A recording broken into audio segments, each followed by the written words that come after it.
அன்பு உறவுகளுக்கு இனிய வணக்கங்கள். இன்றைய பதிவுல கும்பராசி அன்பர்களுக்கு நீங்க வேண்டிய வரத்தை அள்ளி கொடுக்கும் அதிர்ஷ்ட தெய்வம், உங்க ராசிக்கு யோக பலன்கள் செய்யக்கூடிய தெய்வம் எந்த தெய்வம், எப்படி நீங்க வழிபாடு செய்யணுங்கிறத இந்த பதிவுல தெளிவாகவும் விரிவாகவும் பார்க்க போறோம். கொஞ்சம் கூட வீடியோவை ஸ்கிப் பண்ணாம முடிஞ்ச வரைக்கும் முழுமையா பார்க்க முயற்சி செய்யுங்க. வாங்க வீடியோக்குள்ள போலாம். வீடியோல சொல்லக்கூடிய பலன்கள் ஆண் பெண் இருபாலருக்கும் பொருந்தக்கூடிய பலன்கள். நம்ம வழிபடுறதுக்கு நிறைய தெய்வங்கள் இருக்காங்க.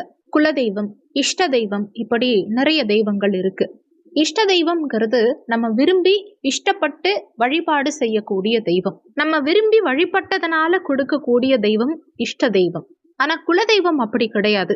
நம்ம விரும்பினாலும் விரும்பலனாலும் நமக்கு கொடுக்கக்கூடிய தெய்வம் குலதெய்வம். நம்ம கூடவே இருந்து நம்மள வாழ்க்கை முழுவதும் வழி நடத்தக்கூடிய தெய்வம் நம்ம குலதெய்வம். நம்ம விரும்புற தெய்வம் நம்மள வழி நடத்தும் தெய்வம்ங்கிறத தாண்டி நமக்கு அனுகூலம் செய்யக்கூடிய தெய்வம்னு சில தெய்வங்கள் இருக்கும் இல்லையா? அனுகூல தெய்வம், அதிர்ஷ்ட தெய்வம். அந்த அடிப்படையில உங்களுக்கு வாழ்க்கையில செல்வம், புகழ், கீர்த்தி இருக்கிற நிலையிலிருந்து அப்படியே உயர்வு பெறுவது. நீங்க எந்த ஊருக்கு போனாலும் சரி, எந்த மாநிலத்துக்கு எந்த நாட்டுக்கு போனாலும் சரி, எப்பேற்பட்ட பிரச்சனையில நீங்க சிக்கி இருந்தாலும் சரி, நமக்காக ஒருத்தவங்க இருக்காங்க அப்படின்னு ஒரு தெய்வத்தை நம்புவோம் இல்லையா?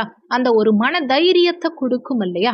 அப்படிப்பட்ட அனுகூல தெய்வங்கள் அப்படின்னு நிறைய நம்ம முன்னோர்கள் சொல்லியிருக்காங்க. அதுல சித்தர்கள் நிறைய மூல நூல்கள்ல சொல்லப்பட்டிருக்க விஷயம், 5ஆம் இடம் ஜோதிட சாஸ்திரத்தின்படி 5ஆம் பாவகம் பூர்வ புண்ணிய ஸ்தானம். 5ஆம் இடத்து காரக கிரகம் எதுவோ, அந்த 5ஆம் இடத்து காரக கிரகத்தினுடைய ஆதிக்க தெய்வம் எதுவோ, அந்த தெய்வத்தை பிடிச்சு, அந்த தேவதை உங்களை பிடிச்சு வழிபாடு செய்ய வாழ்க்கையில அனைத்து வகையான, அதாவது 16 வகையான செல்வங்களையும் பெற்று மகிழ்ச்சியா வாழ்வாங்கன்னு சித்தர்கள் மூல நூல்கள்ல சொல்லியிருக்காங்க.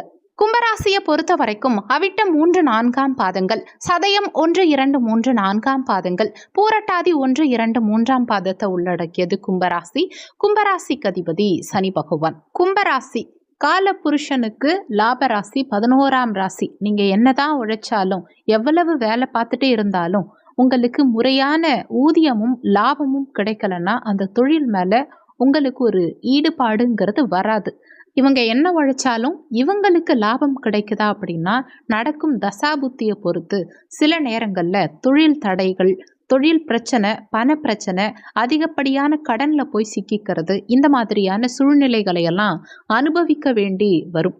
குடும்ப நலம் சுபிட்சமா இருக்கிறதுக்கு இவங்களுக்கு ராசி அதிபதியா சனி பகவான் இருக்கிறதுனால இவங்களுக்கு இயற்கையாவே ஆஞ்சநேயர் மேல, விநாயக பெருமான் மேல அதீத அன்பும், காவல் தெய்வங்கள் மேல, குலதெய்வத்தின் மேல அதீதமான நம்பிக்கையும் ஈடுபாடும் இருக்கும். கும்பராசி அன்பர்களுக்கு குலதெய்வமே காவல் தெய்வமா இருக்கும்.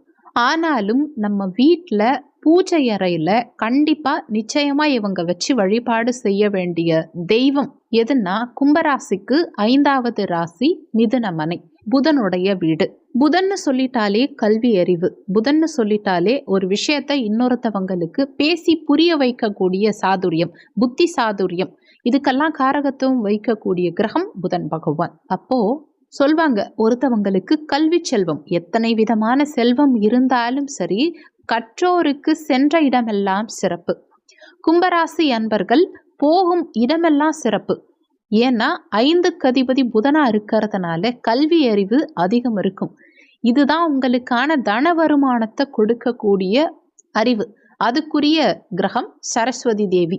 அந்த சரஸ்வதி தேவியுடைய படம் கும்பராசி அன்பர்களுடைய பூஜை அறையில கண்டிப்பா இருக்கணும். அதுல வெள்ளை தாமரை மலர் மீது வீற்றிருக்கக்கூடிய அம்பால உங்க பூஜை அறையில வச்சு வெண்மை நிற மலர், எந்த மலரா வேணா இருக்கட்டும், வெள்ளை நிற பூக்களால, நறுமணமான வெள்ளை நிற பூக்களால சரஸ்வதி தேவிய வழிபாடு செஞ்சுட்டு வந்தா, அதே மாதிரி சரஸ்வதி தேவியுடைய படத்தை பேக்கெட்லையோ பர்ஸ்லையோ வச்சுக்கிட்டு எந்த காரியத்தில் இறங்கினாலும் சரி, அதில் உங்களுக்கு சக்ஸஸ் கிடைக்கும். காலையில் எழுந்ததுமே சரஸ்வதி தேவியனுடைய முகத்தில் முழிச்சா கல்வியா, செல்வமா, வீரமா, 3மே இவங்க கிட்ட நீங்காம இருக்கிறதுக்கு அந்த சரஸ்வதி தேவி துணையா இருப்பாங்க. வாழ்க்கையில வளர்ச்சி, முன்னேற்றத்தை நிச்சயமா ஏற்படுத்தி கொடுப்பாங்க.